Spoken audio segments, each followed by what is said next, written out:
Now, I've got some great thoughts that have been coming in these last couple of weeks, actually. And this week in particular, I guided my journaling to the deep, rich history of plant medicine and how it's been really pulled away from us as modern humans. And I just spent the majority of this week journaling about that and bringing out some really good thoughts that I thought would be really fun to share with you and motivate you even further, not just to learn about plants, their deep wisdom, but to really implement them on a level into your own life, the life of your family and the people that you love. Because this is where the world is going from my perspective, especially if we're walking on the timeline of healing ourselves naturally, healing ourselves with all of the things that, we have available to us that has really been suppressed to us. And this really came out in the last probably month. I've been doing a lot of podcasts lately, and I was on a really good podcast on Friday. It was a doctor who's a medical doctor, and he opted out of the mainstream practicing medicine. He opened his own private practice. He's got a podcast, and we had a great conversation about the idea that plant medicine is not at the forefront in the Western world, especially.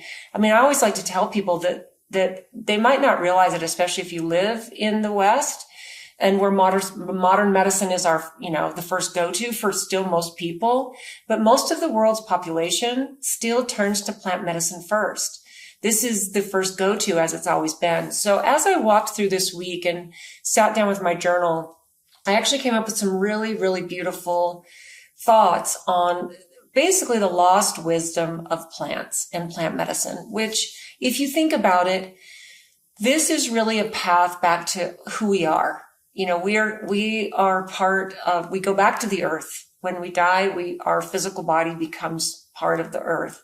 At least, how it used to be before we started, embalming people and putting them in these metal coffins. I mean, the whole thing is really interesting to me. If you think about how every single part of our human experience has been hijacked, So here are some of the first thoughts that I wrote along these lines, because I really wanted to put this week's message toward not only recognizing how plant wisdom's been hijacked, but what we can individually do and raise some questions on how we can really start moving our lives that way even further. Okay.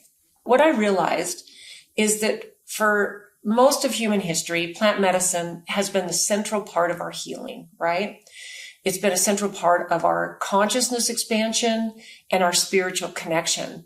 It's not just about healing us from a disease. It's about expanding our consciousness and getting a deeper connection to who we really are. Think about across all the cultures, different shamans, medicine men, healers, different indigenous communities, right? They all understood that there was a deep intelligence in plants, not just as something that's like a biochemical tool, but as they looked at plants as sentient beings. Okay. So here's what I wrote about that.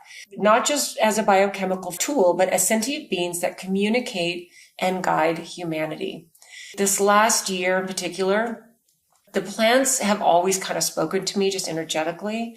And it makes perfect sense that I would be the one that would be carrying on my dad's work on this level and expanding it and going beyond it, because there are sometimes energetic frequencies, and I really look at this as quantum entanglement.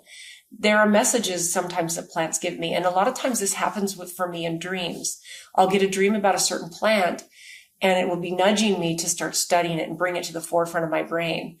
And if you look at plants as sentient beings, they're these living organisms that support our living organism, right?